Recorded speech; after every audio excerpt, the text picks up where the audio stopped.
नमस्कार साथियों, मैं जनेब शेख तिवारी रक्षा एकेडमी की तरफ से आपका हार्दिक स्वागत करता हूं। जैसा कि हम पिछली क्लास में पढ़ रहे थे यूनिट और डायमेंशन के बारे में, और यूनिट और डायमेंशन में हमने क्या पढ़ा था? हमने पढ़ा था क्वांटिटी, मतलब कि राशि के बारे में पढ़ चुके थे हम कि राशि क्या होती हैं, भौतिक राशियां क्या होती हैं। फिर भौतिक राशियों में हमने ये पढ़ा था कि जो भौतिक राशियां कितने प्रकार की होती हैं, भौतिक राशियों की हमें जरूरत क्यों पड़ती है ये भी जाना था। आज उन्हीं भौतिक राशियों में हम आगे बढ़ेंगे और जानेंगे किसके बारे में? यूनिट मतलब कि इकाई के बारे में, और फिर जानेंगे डायमेंशन मतलब कि बीमा के बारे में कि बीमा इकाई और बीमा क्या होते हैं। तो मैंने आपसे पिछली क्लास में आपको एक उदाहरण दिया था कि मैं अगर यहां पर लिख दूं, मैं आपसे कहूं 10, 20, 30, 50 और 60, तो ये राशियां तो हैं, ये तो पता था क्योंकि हमने ये देखा था कि जो भी नंबर, जो भी चीजें अंकों में बताई जा सकती हैं उन्हें हम क्या कहते हैं? राशि कहते हैं। ये हम पिछली क्लास में देख चुके थे। अब जब हम इसमें बात करें तो हमने ये भी कहा था कि ये जो 10 है, ये 20 है, ये 30 है, ये 50 है, ये 60 है, ये भी आपकी राशियां हैं। तो अब अगर मैं यहाँ पे, तो इनको हम कैसे मान लें कि भौतिक राशि है? तो मैंने आपको एक जवाब दिया था वहां पर कि यदि हम इनके साथ क्या जोड़ दे, यहाँ पर मैं किलोग्राम लिख दूं, यहाँ पर मैं मीटर लिख दूं, यहाँ पर मैं न्यूटन लिख दूं, यहाँ पे मैं पास्कल लिख दूं, यहाँ पर मैं मीटर प्रति सेकंड स्क्वायर लिख दूं, तो अब ये क्या हो गई? भौतिक राशियां हो गई। और जब ये भौतिक राशियां हो गई तो फिर मैंने कहा कि किलोग्राम है, मतलब कि ये क्या है? द्रव्यमान है। यहाँ पे क्या लगा? मीटर लगा है, मतलब कि ये क्या हो गया? डिस्टेंस हो गया, दूरी हो गई। यहाँ पर न्यूटन लगा है, न्यूटन का मतलब क्या हो गया? बल हो गया। पास्कल, तो यहाँ पर क्या लग गया? दाब लग गया। मीटर प्रति सेकंड स्क्वायर, तो मीटर प्रति सेकंड स्क्वायर में यहाँ क्या लग गया? ये क्या हो गया? त्वरण हो गया। तो अब जब बात यहाँ पर, तो हमें समझ में कहां से आया? हमें समझ में आया कि जो हमने यहाँ पर किसी नंबर के साथ ये केजी, ये मीटर, ये न्यूटन, पास्कल और मीटर प्रति सेकंड स्क्वायर लगाया, यही हमें ये बता रहे हैं कि ये हमारी ये काम है, मतलब ये भौतिक राशि है। मतलब कि यदि मैं किसी राशि के साथ मात्रक को जोड़ दूं तो वो राशि मेरी क्या बन जाती है? भौतिक राशि बन जाती है। तो मात्रक का काम क्या हुआ? मात्रक का काम ये हुआ पहचानने का कि यह किस प्रकार की भौतिक राशि है, जो कि मैंने आपको यहाँ पे एग्जाम्पल पे समझाया। तो मात्रक की जब बात आ जाती है तो मात्रक क्या है कि जब हम किसी भौतिक राशि को तुलना करते हैं, किसी स्टैंडर्ड मान से तुलना कर देते हैं, किसी मानक मात्रक से तुलना कर देते हैं, और वो जो तुलना कहलाती है वही तुलना क्या होती है?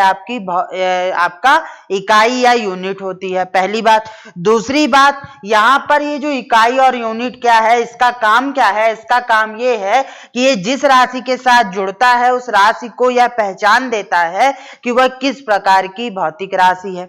अब जब आपको इतनी सी बात समझ में आ गई तो अब हम आगे चलते हैं। तो अब हम बात करते हैं, तो यहां पर हमने इकाई की तो बात कर ली, यूनिट की तो बात कर ली, लेकिन अब हम यहां पर बात करते हैं किसकी? मात्रक की। और मात्रक को मैंने अभी बोला कि मेरे पास एक मानक इकाई है, एक मानक इकाई है और एक मैंने इकाई निकाल कर रखी है। तो जब मैं इस इकाई की तुलना मानक इकाई से कर दूं, जैसे मैं बोल दूं कि यहाँ पे 1 मीटर बराबर क्या होता है? 100 सेंटीमीटर। अब यहाँ पर मैं ये बोल दूं कि यहाँ पर मेरे पास 2 मीटर है, तो 2 मीटर है, तो 1 मीटर का मानक मान कितना है? 100 सेंटीमीटर। और मैं इकाई में मैं बोल रहा हूं कि मेरे पास कितनी दूरी है? 2 मीटर की। तो ये 2 मीटर मतलब 2 × 100 बराबर 200 सेंटीमीटर। तो मैंने यहां पर क्या किया? मानक इकाई से एक इकाई की तुलना की, और वो जो तुलना कहलाया, वो तुलना कहलाता है क्या? आपका मात्रक कहलाता है। वो तुलना आपका क्या कहलाता है? मात्रक कहलाता है। और यही बात हम यहां पर सीख रहे थे। अब जब मात्रक के प्रकार की बात आ जाती है, क्या है एक्चुअली, देखो यहां पर मैं चीजों को थोड़ा सा फास्ट लेके इसलिए चल रहा हूं क्योंकि चीजें यहां से क्या होते हैं, यहां से जो टॉपिक से जो क्वेश्चन बनेंगे वो क्वेश्चन बनेंगे आपके कैसे? Fact wise, one liner questions बनेंगे। ऑब्जेक्टिव, क्योंकि हम ये फिजिक्स जो पढ़ रहे हैं, ये साइंस पढ़ रहे हैं। ये साइंस किस लिए पढ़ रहे हैं? विज्ञान के मूलभूत सिद्धांत, जो कि आपके किस में है? यूनिट 7 में है। आप विज्ञान के मूलभूत सिद्धांत में जो हम इसको प्रीलिम्स पढ़ रहे हैं, तो प्रीलिम्स में हम भी जानते हैं और आप भी जानते हो कि उसमें क्वेश्चन जो बनते हैं वो ऑब्जेक्टिव बनते हैं, विकल्प वाले बनते हैं। तो वहां पर हमें इतनी सारी चीजें डिटेल में समझने की जरूरत नहीं है। हमें तो चीजों को बस ये समझना है कि इसका मतलब क्या होता है। तो मतलब आपको समझ में आ जाएगा तो फिर तो बाकी चीजें कंप्लीट हो जाएंगी। और हर वीडियो के साथ जो आपका एप्लीकेशन होता है उसमें आपकी वीडियो नोट्स भी अपलोड हो जाते हैं। तो उन्हीं जो चीजें मैं यहाँ पे समझा रहा हूं वो मैंने अपने नोट्स में डिटेल में लिखी है। तो आप वीडियो देखिए, फिर उसके बाद आप नोट्स को रीड आउट कीजिए, और रीड आउट करेंगे तो आपको चीजें आसानी से समझ में आएंगी। तो क्या हुआ कि जो मेरे पास इकाई थी, उस इकाई को मैंने मानक इकाई के साथ तुलना कर दिया, और जब मैंने इकाई को मानक इकाई के साथ तुलना कर दिया तो जो रिजल्ट निकल कर आया वो रिजल्ट क्या निकल कर आया? मात्रक का निकल के आया। और मानक क्या था? मुझे पता है कि 1 मीटर बराबर 100 सेंटीमीटर होता है। तो मैंने यहाँ पे 2 मीटर, और 2 मीटर मतलब 2 × 100, तो 2 मीटर बराबर क्या हो गया? 200 सेंटीमीटर हो गया। और ये जो बात निकल कर आई यही क्या कहलाई? मात्रक की। अब जब मात्रक की बात हो गई तो फिर मात्रक के प्रकार की बात होती है। तो जैसे राशि के, भौतिक राशि के प्रकार थे, वैसे ही मात्रक के भी प्रकार होते हैं। तो मात्रक के प्रकार कौन कौन से होते हैं? कुछ पहले तो बात हो जाती है किसकी? मूल मात्रक के। मूल मात्रक, जैसे मूल राशियां थी वैसे मूल मात्रक। फिर बात हो जाती है व्युत्पन्न मात्रक की, जैसे व्युत्पन्न राशियां थी वैसे व्युत्पन्न मात्रक हो गए। फिर बात हो जाती है किसकी? फिर बात आ जाती है पूरक मात्रक की, तो जैसे पूरक राशियां थी तो पूरक मात्रक हो गए।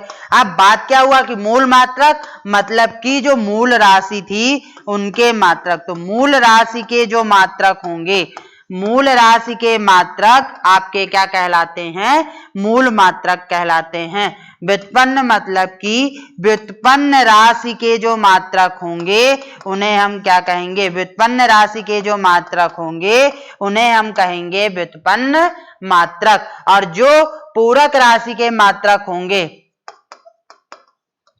जो यहाँ पर पूरक राशि के मात्रक होंगे वो क्या कहलाएंगे? पूरक राशि के मात्रक आपके पूरक मात्रक कहलाएंगे के मात्रक। तो अब मूल मात्रक, मूल राशियां कितनी थी? मूल राशियां हमारी यहाँ पर कितनी थी? 7 थी। तो फिर पूरक मूल मात्रक कितने हो जाएंगे? 7। व्युत्पन्न राशियों की तो कोई संख्या है नहीं तो हम इसको निकालते हैं। और पूरक मात्रक कितने थे? हमने पढ़ा था कि पूरक मात्रक कितने होते हैं? 2 होते हैं। तो पूरक राशियां भी कौन सी हो जाएंगी? 2 हो जाएंगी, और 2 राशियां है तो 2 मात्रक हो जाएंगे। अब क्या हुआ देखो कि बात ऐसी थी कि जब हमने ये राशियां और मात्रक तो बना लिए, पर हमारे लिए जो सवाल उठ के आया वो सवाल ये उठ के आया कि आखिर हम किस चीज को मानक मान लें? आखिर मानक कैसे मानेंगे हम? क्योंकि जितने देश थे उन सब देशों का अलग अलग मापने का तरीका था। हमारे भारत में अलग तरीका चलता था, और अमेरिका में अलग तरीका चलता था, ब्रिटिश में अलग तरीका चलता था, स्विट्जरलैंड में अलग तरीका चल रहा है, रसिया में अलग चल रहा है, चाइना में अलग चल रहा है, जापान में अलग चल रहा है। तो जितनी कंट्री थी उस समय सारी कंट्रियों के अलग अलग मात्रक थे। वही बात उतनी थी, दूरी की बात हो रही थी, द्रव्यमान की बात हो रहा था, समय की बात हो रही थी, लेकिन सब जगह जो समय का मात्रक था। जैसे मैं आपको एक बेसिक एग्जांपल दूं तो ब्रिटिश लोग क्या करते थे? ब्रिटिश लोग जो चीजें नापते थे, मतलब जो दूरियां नापते थे, जो लंबाई नापते थे, वो किसमें नापते थे? फुट में नापते थे। टाइम को वो सेकंड में नापते थे, और द्रव्यमान को किसमें नापते थे? पाउंड में नापते थे। और हमारे इंडिया में क्या होता था कि हम जो ये मापते हैं, अपना लंबाई मापते थे, वो हम फुट में नहीं मापते थे, वो हम किस में माप लेते थे? चैन में चलता था, चैन सिस्टम में था कि हम इतने से इतनी दूरी यहाँ होगी तो हम हाथ का प्रयोग करते थे। 1 हाथ, 2 हाथ की लंबाई है, 3 हाथ की लंबाई है, 4 हाथ की लंबाई है। और हमारे यहाँ क्या चलता था? लंबाई को नापने के लिए बीता चलता था। तो ये चीजें भारत में थी, लेकिन वहां पर क्या था? वहां पर फुट चलता था। तो ये जो डिफरेंस आता था, इस डिफरेंस को लिए फिर बाद में क्या हुआ कि बाद में हमने एक स्टैंडर्ड सिस्टम बनाया, MKS। जहां पर हमने क्या बोला कि m मतलब मीटर, k मतलब किलोग्राम और s मतलब सेकंड। मतलब पूरे विश्व के लोग एक जगह बैठे और उन्होंने बैठ के एक समस्या का हल निकाला इसका कि हम MKS मान लेते हैं।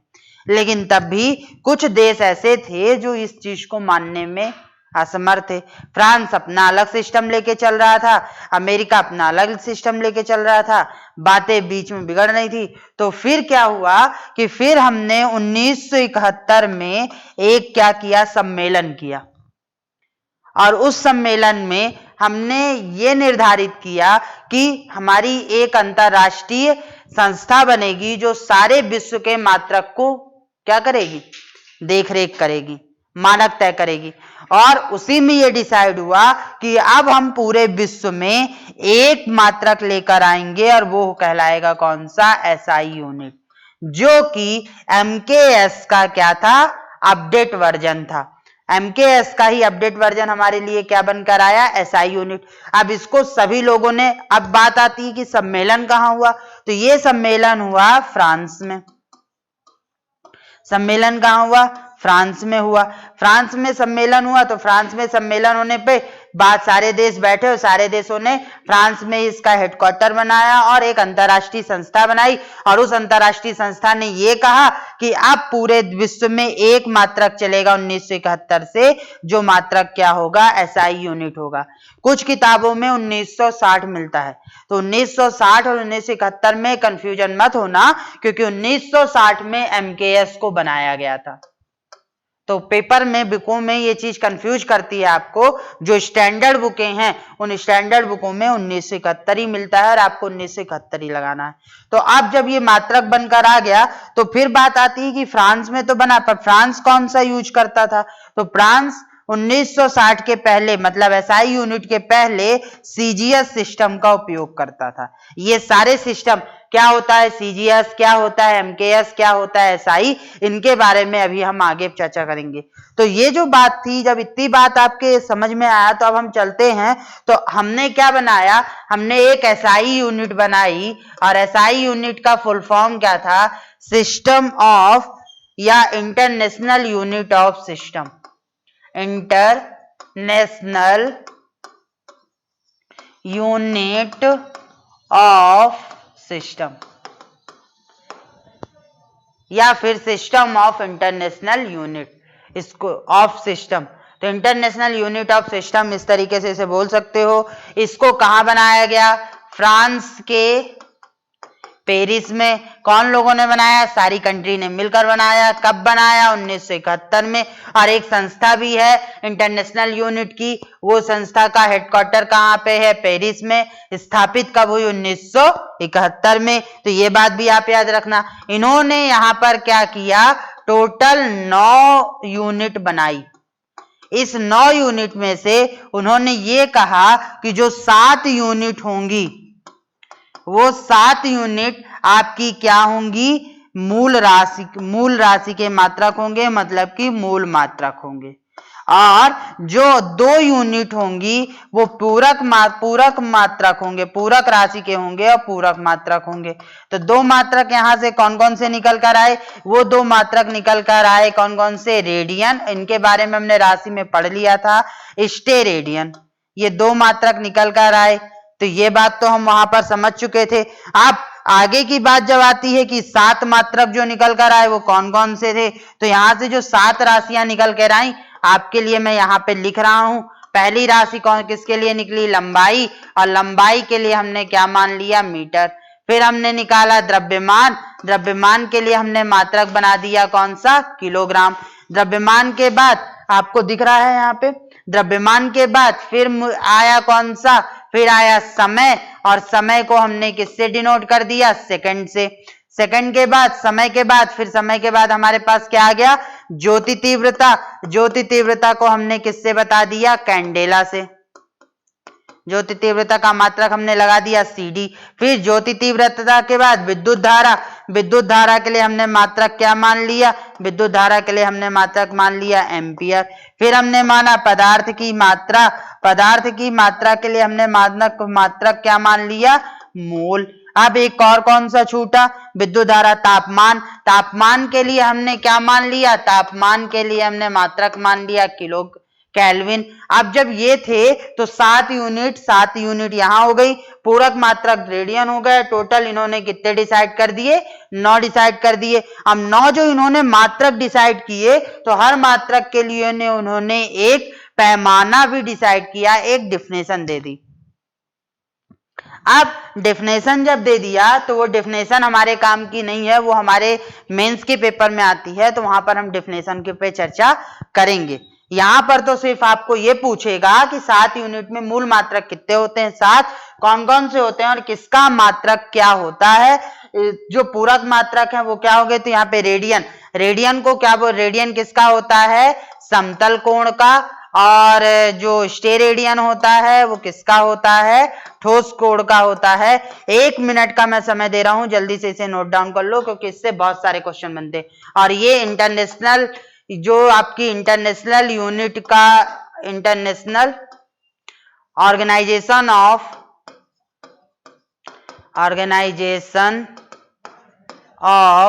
International unit, SI, organisation of SI की, जो ऑर्गेनाइजेशन ऑफ SI है उसका जो हेड क्वार्टर है वहां पेरिस में है। खुला कब था, 1971 में। क्यों खुला था, क्योंकि हमारे मानक मात्रक में बहुत सारे डिफरेंसेस थे अलग अलग कंट्री में, तो उन सभी डिफरेंसेस को एक बनाना, कि चाहे वो वस्तु आप यहाँ पे खरीदो 1 किलोग्राम की, चाहे वो आप अमेरिका में जाके 1 किलोग्राम की खरीदो, आपको कोई भी अंतर समझ में ना आए, जिससे कि हमारा अंतरराष्ट्रीय व्यापार जो है वो आसानी से और सुगमता से चल सके। तो जल्दी से 1 मिनट का समय दे रहा हूं, ये सारी चीजें नोट डाउन करो या स्क्रीनशॉट लो, उसके बाद हम चलते हैं, आगे बढ़ते हैं और देखते हैं।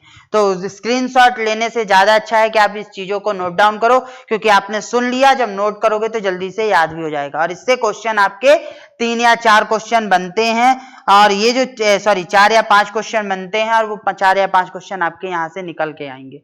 तो जल्दी से इसे याद करो, लिखो।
अब जब ये आपने नोट डाउन कर लिया होगा, तो अब जब नोट डाउन कर लिया तो अब आगे बढ़ते हैं। और आगे मैंने आपको ये बोला कि ये जो मात्रक होते हैं इनके बारे में हमें समझने के, मतलब इनकी डेफिनेशन याद करने की जरूरत नहीं है, क्योंकि पेपर में आपसे इनकी डेफिनेशन कभी नहीं पूछा जाता, तो हम इसकी डेफिनेशन नहीं देखते, मात्रक आपको बता दिया गया।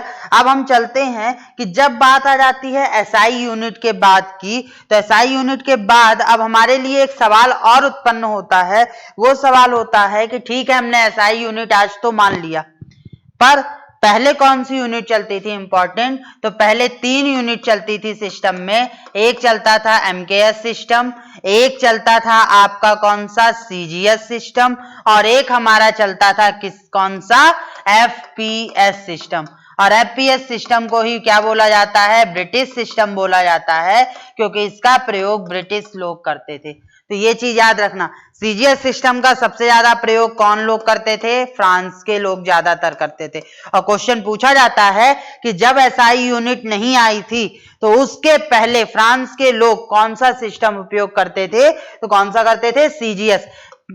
इसमें ये आपका क्या बताता है, पहले वाला आपका होता है द्रव्यमान, तो द्रव्यमान मतलब पहले वाला आपका क्या हो गया, पहले वाला हो गया आपका लंबाई, और लंबाई के लिए यहां पर क्या हो गया, इस सिस्टम में क्या हो गया, मीटर। दूसरा वाला बताता है द्रव्यमान, तो द्रव्यमान के लिए क्या हो गया यहाँ पे, किलोग्राम। तीसरा वाला क्या बताता है, समय, और समय के लिए क्या हो गया, सेकंड। सेम यहाँ पे C के लिए मतलब सेंटीमीटर, G से क्या हो गया, ग्राम हो गया, ग्राम के बाद S से क्या हो गया, सेकंड हो गया, उसके बाद F से क्या हो गया, फुट हो गया, फुट के बाद क्या हो गया, पाउंड हो गया, पौंड, फिर एस से क्या हो गया, सेकंड, और समय के लिए। तो ये जो सिस्टम थे, बस इसमें से आपको इतना ही याद रखना है कि ये जो फुल फॉर्म है वो फुल फॉर्म क्या क्या है। इसके बाद हम आगे चलते हैं और हम अब बात करेंगे अलग अलग, जैसे दूरी है तो दूरी में बहुत सारे विभिन्न मात्रक हैं, वहां से क्वेश्चन उठता है। आपका एमकेएस सिस्टम है, एमकेएस में बहुत सारे विभिन्न मात्रक होते हैं, वहां से क्वेश्चन उठता है। उसके बाद एफपीएस सिस्टम है, ब्रिटिश सिस्टम है, वहां से भी बहुत सारे। तो ये दूरी, द्रव्यमान और समय, इनमें बहुत सारे विभिन्न मात्रक भी होते हैं और वहां से क्वेश्चन उठते हैं, तो हम उनके बारे में चर्चा करेंगे। उसके पहले हम बात कर लेते हैं कुछ 10 की घात की, विभिन्न 10 की घात।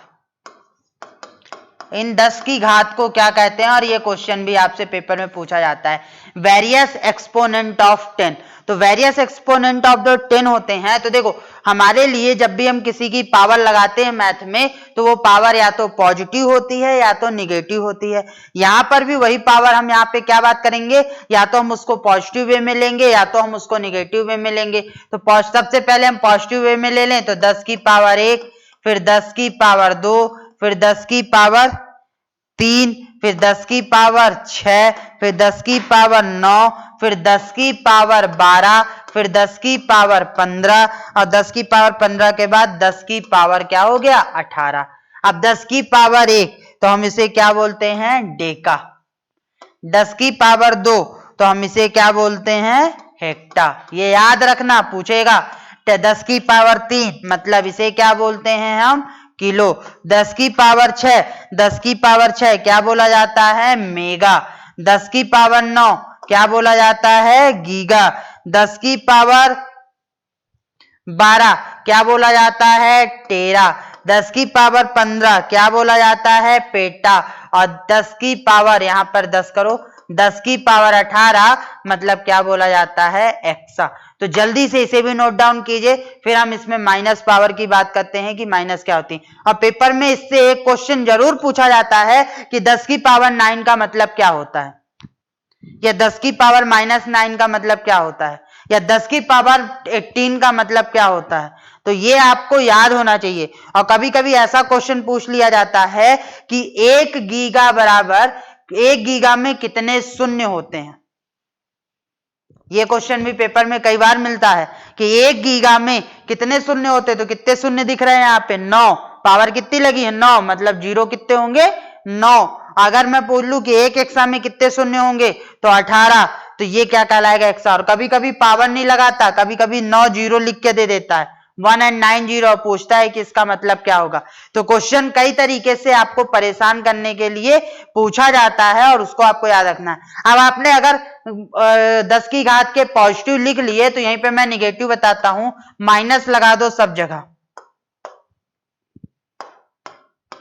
अब जब माइनस लगा दोगे तो माइनस लगाने पे यहां पर अब इनके नाम बदल जाएंगे, और ये दोनों चीजें आपको याद होनी चाहिए। तो नाम बदलेगा तो क्या हो जाएगा, 10 की पावर -1 मतलब डेकी, 10 की पावर -2 मतलब सेंट्री, 10 की पावर -3 मतलब मिली, 10 की पावर -6 मतलब माइक्रो, 10 की पावर -9 मतलब नैनो, सुने होंगे ये नाम। 10 की पावर 15, 10 की पावर 12, तो 10 की पावर 12 यहां से हट, पिको। 10 की पावर 15 फर्मी या फैक्टो, कहीं कहीं फर्मी मिलता है, कभी कभी फैक्टो भी बोल देते हैं, दोनों बोलते हैं इसको। और 10 की पावर -8 मतलब एटो, एटो। तो ये भी आपसे पूछा जाता है। तो डेकी, सेंट्री, मिली, माइक्रो, नैनो, पिको, फर्मी, एटो, तो ये आपको याद होने चाहिए और इसको भी आप जल्दी से नोट डाउन कीजिए। फिर हम बात करते हैं दूरी के विभिन्न मात्रकों की, कि दूरी में विभिन्न मात्रक कौन कौन से होते हैं, और वहां से क्वेश्चन आपके उठेंगे। ये जितना डेटा मैं बता रहा हूं यूनिट में, वो सारा का सारा डेटा आपके लिए बहुत ज्यादा इंपॉर्टेंट है। और जब मैं इसके प्रीवियस ईयर क्वेश्चन लेकर आऊंगा, जहां पर मैं आपके साथ एमसीक्यू में डिस्कशन करूंगा, वहां पर मैं आपको ये बताऊंगा कि देखो ये क्वेश्चन मैंने पढ़ाया था और आया है। तो आते हैं इससे क्वेश्चन, और आपको ये सारी चीजें समझने की नहीं है, ये सारी चीजें आपको याद करनी है। तो आप ज्यादा से ज्यादा चीजों को याद करो। अब आपने इसको नोट डाउन कर लिया होगा, तो अब हम चलते हैं आगे और बात करते हैं दूरी के विभिन्न मात्रक। दूरी के विभिन्न मात्रक की। अब जब दूरी के विभिन्न मात्रक की बात आती है, तो सबसे पहले 1 किलोमीटर। 1 किलोमीटर बराबर क्या होता है? 1000 metre. 1 nautical mile, 1 nautical mile और या मील, 1 नॉटिकल माइल या मील, तो इसका मान कितना होता है? 1.852 किलोमीटर या 1852 मीटर। और याद रखना, नॉटिकल से किसकी दूरी नापी जाती है? समुद्र की लंबाई। तो कभी कभी पेपर में ये क्वेश्चन भी पूछ लिया जाता है कि समुद्र की लंबाई मापने वाला मात्रक क्या है? तो समुद्र की लंबाई मापने वाला कौन सा है? नॉटिकल। और नॉटिकल माइल यानी मील, सॉरी यहाँ पे माइल की जगह आप मील ही लिखो, वैसे माइल बोला जाता है पर आप मील लिख लो। 1.852 किलोमीटर मतलब 1852 मीटर। तो अगर आपसे फिर 1 किलोमीटर हो गया, 1 नॉटिकल माइल हो गया, फिर उसके बाद आ जाता है 1 AU। AU मतलब क्या होता है? एस्ट्रोनॉमिकल यूनिट होती है। एस्ट्रोनॉमिकल, एस्ट्रोनॉमिकल मतलब क्या हो गया? खगोलीय मान। तो जब एक खगोलीय दूरी की बात होती है, तो खगोलीय दूरी क्या हो गई? खगोलीय दूरी मतलब अंतरिक्ष की दूरी, अंतरिक्ष में, और इसका मतलब क्या हो जाता है? 1.495 इंटू 10⁻11 मीटर, यानी 14.95 करोड़ किलोमीटर। और ये दूरी कहाँ की है? कोई बता सकता है कि 14.95 करोड़ किलोमीटर कहाँ की दूरी है? तो ये हमारे अर्थ से सूर्य की दूरी है। अर्थ से सूर्य के बीच की जो दूरी है उसे हम क्या बोलते हैं? 14.95 करोड़ किलोमीटर। और वही जो स्टैंडर्ड दूरी है वो 1 खगोलीय दूरी के बराबर भी होती है। तो इसको 3 पॉइंट जल्दी से नोट डाउन करो, फिर हम आगे चलते हैं और आगे बात करते हैं और भी मात्रक की।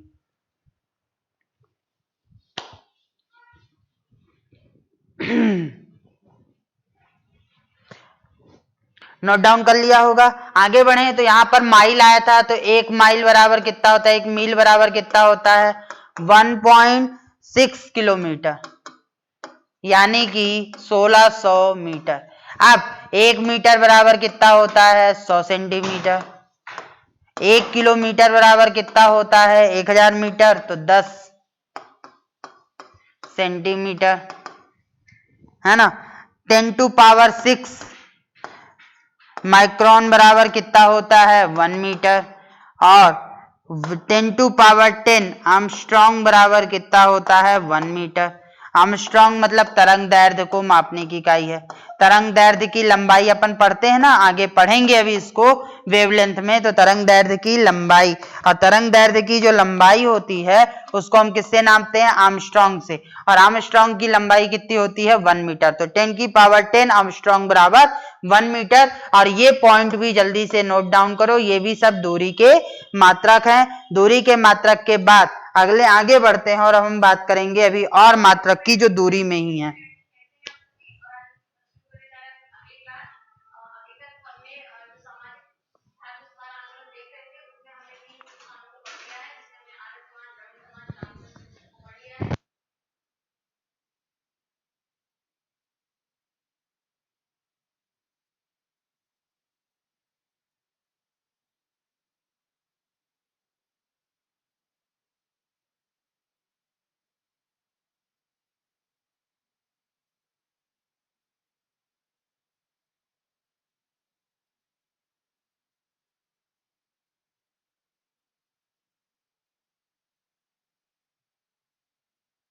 अगले मात्रक की बात करें तो एक प्रकाश वर्ष की बात होती है। एक प्रकाश वर्ष बराबर कितना हो गया 9.46 इंटू 10⁻15 मीटर। अब ये क्या होता है, प्रकाश द्वारा एक साल में तय की गई दूरी को अपन क्या बोलते हैं 9.46 इंटू 10⁻15 मीटर। उसके बाद 1 पारसेक, पारसेक का फुल फॉर्म क्या होता है पैरासिटिक सेकेंड। तो 1 पैरासिटिक सेकेंड बराबर हो जाता है 3.08 10⁻16 मीटर, यानी कि 3.26 प्रकाश वर्ष। और प्रकाश वर्ष 3.26 प्रकाश वर्ष। उसके बाद पारसेक, पारसेक के बाद आ जाता है फर्मी। फर्मी की जब बात आ जाती है तो पारसेक किसके बीच की दूरी बताता है, तारों के बीच की दूरी। तारों के बीच की दूरी हम किससे नापते हैं, पारसेक से। 1 फर्मी, फर्मी किसके लिए होता है, परमाणु की त्रिज्या ज्ञात करने के लिए। परमाणु की त्रिज्या जो होती है वो निकालने के लिए जो यूनिट होती है 1 फर्मी होती है। 1 फर्मी बराबर होता है 10⁻⁻15 मीटर। और अभी अभी मैंने आपको बताया था कि कहां पर, यहां पर। अभी आपको मैंने पिछली स्लाइड में बताया भी था कि 10⁻15 को अपन क्या कहते हैं, फर्मी कहते हैं। और फर्मी किसकी रेडियस होती है, परमाणु की रेडियस नापने के लिए यूज करते हैं, त्रिज्या के लिए। तो जब मैंने वहां पे बताया तो वही चीज देखो यहां पर भी निकल कर आ रही है कि 1 फर्मी बराबर 10⁻⁻15। फिर आया 1 आर्मस्ट्रांग, तो 1 आर्मस्ट्रांग बराबर क्या हो गया, आर्मस्ट्रांग। तो 1 आर्मस्ट्रांग बराबर क्या हो गया, 1 आर्मस्ट्रांग बराबर हो गया (0 से डिनोट करते हो उसको 10⁻⁻10 मीटर। उसके बाद ये इसके द्वारा क्या मापते हैं, तरंगदैर्ध्य को। और एक बात यहां पर और नोट डाउन रखना कि जितनों के भी मात्रक किसी के नाम पर बने हैं, जो भी मात्रक किसी के नाम पर बनाए गए हैं, किसी व्यक्ति या वैज्ञानिक के नाम पर, उनका जो पहला लेटर होता है वो हमेशा बड़ा होता है, कैपिटल होता है। मतलब आर्मस्ट्रांग में ए, न्यूटन में एन, पास्कल में पीए, और जो आपका जूल है उसमें कैपिटल जे। तो ये बात कभी कभी आपसे पूछ ली जाती है कि यदि मैं यहां पर करेक्ट रूप से न्यूटन को किस प्रकार से लिखा जाएगा, तो वहां पर क्या होगा, कैपिटल एन, क्योंकि जितने भी मात्रक होते हैं उनमें सब में क्या होता है, कैपिटल एन रखा जाता है। उसके बाद आगे की बात करें तो 1 इंच, 1 इंच की बात करोगे तो 1 इंच बराबर कितना होता है, 1 इंच बराबर होता है 2.54 सेंटीमीटर। 1 इंच के बाद अगला आता है 1 यार्ड। ये यार्ड कहाँ चलता था, ये ब्रिटिश में चलता था। तो जब ब्रिटिश में चलता था तो 1 यार्ड बराबर कितना होता है, 3 फीट। और 1 फुट बराबर कितना होता है, 12 इंच। अब 12 इंच होता है तो 3 फीट बराबर कितना हो गया, 36 इंच। अब 36 इंच तो 1 इंच बराबर कितना हो गया, 2.54 सेंटीमीटर। तो 36 इंटू 2.54 सेंटीमीटर। अब 1 सेंटीमीटर बराबर क्या हो जाता है मीटर में, 100 मीटर में। तो फिर इसको और भी कन्वर्ट कर सकते हो। तो जब इसको आप मीटर में कन्वर्ट करोगे तो मीटर में हो जाएगा 0.914 मीटर। तो आपसे फीट में भी पूछ सकता है, इंच में भी पूछ सकता है, सेंटीमीटर में भी पूछ सकता है और मीटर में भी पूछ सकता है। और आपको ये सारी चीजें याद होनी चाहिए। तो ये थे हमारे क्या, दूरी के मात्रक। अब दूरी के मात्रक के बाद हम आगे बढ़ते हैं और इसको नोट डाउन कीजिए। फिर आगे बढ़कर हम बात करते हैं द्रव्यमान के मात्रक की। और ये सारी चीजें आपके दिमाग में स्टोर होनी चाहिए, याद होना चाहिए। ऐसा नहीं कि आपको जो चीजें बताई जा रही है वो आप नोट्स में लेकर लिख लो और फिर उसको याद मत करो। तो ये याद करना, क्योंकि इससे क्वेश्चन बहुत ज्यादा बनते हैं और बहुत सारे ऑब्जेक्टिव बनते हैं। तो आपको ये चीजें याद होनी चाहिए, दिमाग में चलना चाहिए बार बार। उसके बाद हम अगले मात्रक की तरफ चलते हैं और बात करते हैं द्रव्यमान के। द्रव्यमान के विभिन्न मात्रक, अगली हेडिंग जो है वो द्रव्यमान के विभिन्न मात्रक की है। और द्रव्यमान के जो विभिन्न मात्रक होते हैं उसमें पहला होता है आउंस। आउच नहीं, आउंस फेवरेट शब्द होते हैं लोगों के। 28.35 ग्राम, 1 आउंस बराबर 1 पौंड। एक पाउंड बराबर हो जाता है 3.5 ग्राम। 1 किलोग्राम बराबर होता है, ये तो सबको पता होगा, 1000 ग्राम। 1 क्विंटल बराबर सबको पता होगा कितना होता है, 100 किलोग्राम। और 1 टन बराबर क्या होता है, 1000 किलोग्राम। अब 1 कैरेट बराबर भी कभी कभी पूछ लिया जाता है 200 मिलीग्राम। तो जल्दी से इतना और नोट डाउन करो। ये थे द्रव्यमान के मात्रक।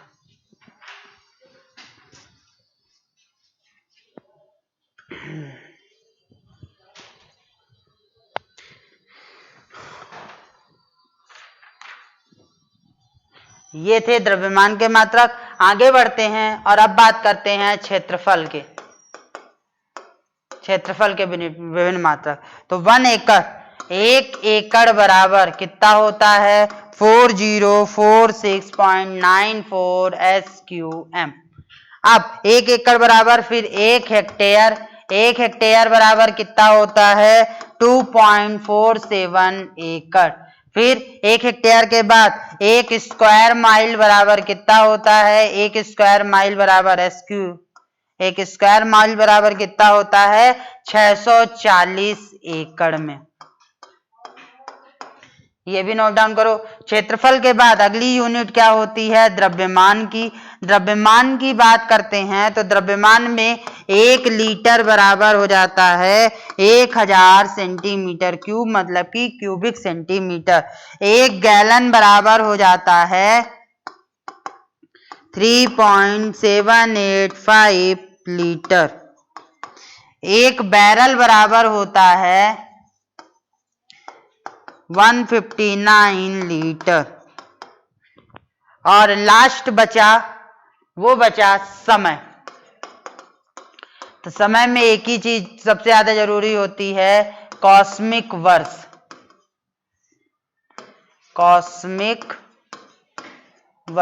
तो 1 कॉस्मिक वर्ष बराबर होता है 25 करोड़ ईयर। तो ये थे आपके किसके, ये सारे जो थे वो किसके थे, समय के मात्रक थे, समय के विभिन्न मात्रक थे। तो आज हमने मात्रक के बारे में पूरी जानकारी ले ली, पूरी सारी चर्चाएं कर ली कि कौन कौन से क्वेश्चन आते हैं, सारे स्टैटिक पॉइंट देख लिए। अगली क्लास में हम मिलेंगे तो अगली क्लास में हम बात करेंगे डायमेंशन, बीमा के बारे में, कि बीमा क्या होता है, क्यों जरूरत पड़ती है, और मापन करते समय हमसे कुछ ना कुछ गलतियां भी होती हैं। हम कुछ मशीन के कारण गलतियां जाती हैं, कभी कभी जो हम यंत्र यूज कर रहे हैं वो यंत्र सही नहीं होते हैं, तो उन मापन की त्रुटियों की, क्योंकि क्वेश्चन वहां से भी उठते हैं। तो अब हम बीमा और मात्रक की जो बात करेंगे वो नेक्स्ट क्लास में करेंगे। लेकिन और दूसरी बात, क्लासेस छोटी होंगी, लेकिन उन क्लासेस का जो कंटेंट है वो आपके पेपर के हिसाब से बहुत जरूरी होगा।